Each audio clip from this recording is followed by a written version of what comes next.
This week at NASA.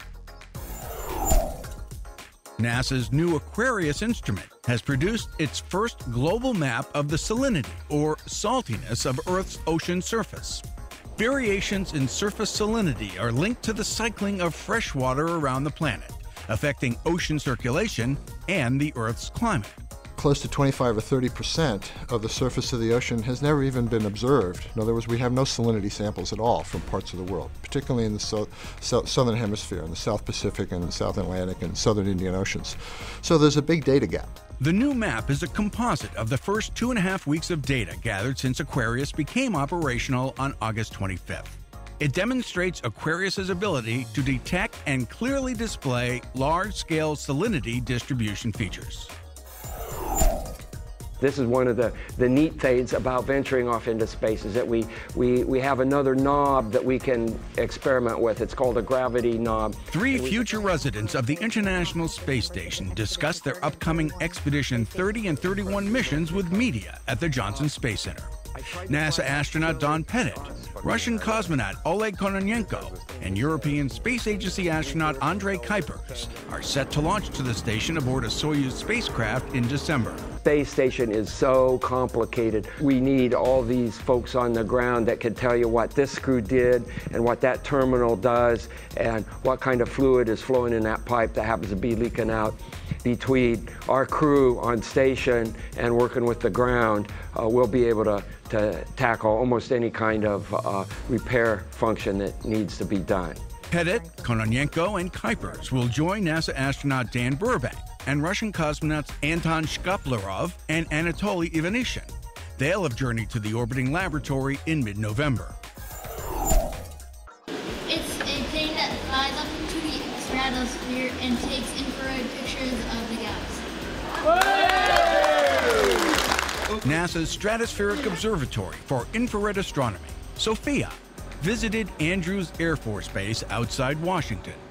The rare East Coast appearance of the Dryden-based aircraft provided D.C. area students from military families an opportunity to tour SOFIA and hear from NASA headquarters officials about the unique airborne observatory. Let me say again how pleased I am that NASA is giving the students, the military families, and teachers the opportunity to experience and learn from this amazing technology firsthand. SOFIA's stopover supported the Joining Forces initiative, designed to inspire youth from military families about careers in science, technology, engineering, and math. Normally it's at the Dryden Aircraft Operations Facility in Palmdale, California, but we've just finished a deployment to Germany, and on our way back to California, we've stopped off here at Andrews Air Force Base. SOFIA is a highly modified Boeing 747 SP aircraft fitted with a 100-inch in diameter telescope. Flying above 99% of the atmosphere's water vapor allows SOFIA to collect world-class astronomical data unavailable from anywhere else on Earth that help scientists unlock clues about the history of our universe. And now, centerpieces. Over the last 100 years, the skies have seen enormous changes, from biplanes to space planes. Program, Houston. Roger, roll, Atlantis. But what will the future look like? NASA engineers, scientists, and technicians are working on that, as they have almost since the beginning of powered flight. NASA researchers are developing technologies to make aircraft safer, faster, quieter, more fuel efficient, and environmentally friendly. And they're designing tools to help the air transportation system accommodate more traffic. NASA space missions always are more high priority and high profile, but our aeronautics work is possibly the place where our work is most seen and felt by the general public on a daily basis. You'll find NASA DNA in nearly every civilian and military aircraft flying today. NASA Administrator and former astronaut and test pilot Charles Bolden spoke at the New Horizons in Aviation Forum in Virginia Beach, Virginia. The 2-day conference was designed to help promote aviation's opportunities and potential.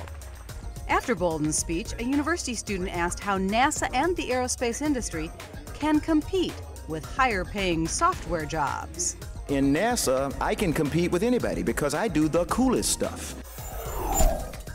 you see here. I'm going to go ahead and take it out of the gear ratio just because. Finding innovative ways to teach students about engineering led a Virginia teacher to NASA Langley Research Center's Rapid Prototyping Lab, where an idea to give students a more hands-on experience with simple and compound machines became a reality. Her idea was to build an engineering kit that would make learning about simple and compound machines fun for students and affordable for teachers. Using digital manufacturing, NASA Langley technicians built a prototype kit that could eventually be used in classrooms.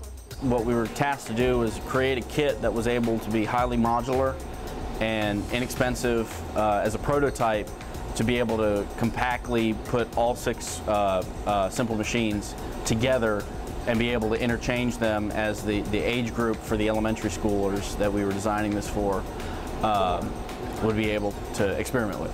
The polycarbonate kit is compact and offers students a variety of learning opportunities. So you have a lever, you have the gears, you have the rack and pinion, and kids just love seeing things move. And then they can do different things and then if you turn it, you have an elevator with the block and tackle. You have, there's plenty of wheel and axles. You can put weight. You can change the ratio, the gear ratio. You can gear up, gear down. As Jones continues work on the engineering kit, it is her ultimate goal to get the kits into the classrooms. This would be tremendous for teachers because it makes learning exciting and fun. And it gives them the hand-on experience that children need. There you go. NASA's Lyndon B. Johnson Space Center in Houston marked 50 years of expanding the frontier of human exploration. The center celebrated the occasion with a special cake cutting for employees by JSC Director Mike Coates. So the next 50 years is going to be even more exciting than the first 50 years, and we're really looking forward to that. A variety of activities planned throughout the coming year will continue the center's Golden celebration. It was on September 19, 1961, that NASA announced its new Manned Spacecraft Center would be located in Houston, Texas. In the middle of the Mercury program, Houston welcomed the original 7 astronauts to town in 1962. By 1963, construction of the new 1,000-acre Space Center was well underway on land donated by Rice University. The first space flight to be partially controlled from Mission Control Houston was Gemini 4 in 1965. History has been made at Johnson ever since. The center has planned, trained crews, and controlled all NASA human space flights, highlighted by man's first landing on the moon during Apollo 11 in 1969, the launch of the first U.S. space station, Skylab, in 1973, the first joint space flight between the United States and the Soviet Union in 1975, and the space shuttle's 3 decades of flight from 1981 to 2011. Today, the global operations of the International Space Station are led from Houston, supporting an unprecedented research laboratory in orbit. Johnson also leads development of NASA's next human spacecraft, the Orion Multipurpose Crew Vehicle, that will enable humans to go farther into space than ever before. Johnson also is home to cutting-edge humanoid robotics development, astromaterials science investigations, space life sciences research, and spacecraft engineering expertise.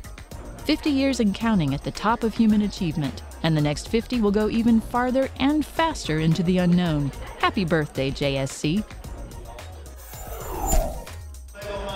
Hundreds of Hampton Roads area Boy Scouts turned out for a special event kicking off a new Robotics Merit Badge. Sponsored by the Langley Research Center and the Virginia Air and Space Center, the day's activities included youngsters talking with engineers about the challenges of earning the new badge. To do so, Scouts have to design and demonstrate a robot that can sense and respond to its environment. NASA and the VSA developed the badge, now part of Boy Scouts of America's curriculum. Finally, from aboard the International Space Station, these unique images of natural phenomena were captured by the new super-sensitive high-definition television camera. With the help of Commander Mike Fossum, Satoshi Furukawa of the Japan Aerospace Exploration Agency demonstrated the camera during interactive broadcasts with the Japanese network NHK.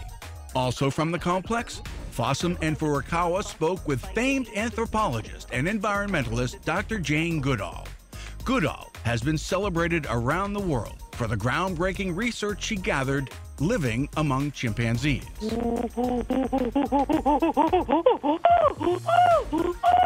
And this could be good morning, or could be konnichiwa. Oh, very good. Very good. Thank you very much. And that's This Week at NASA. For more on these and other stories, log on to www.nasa.gov.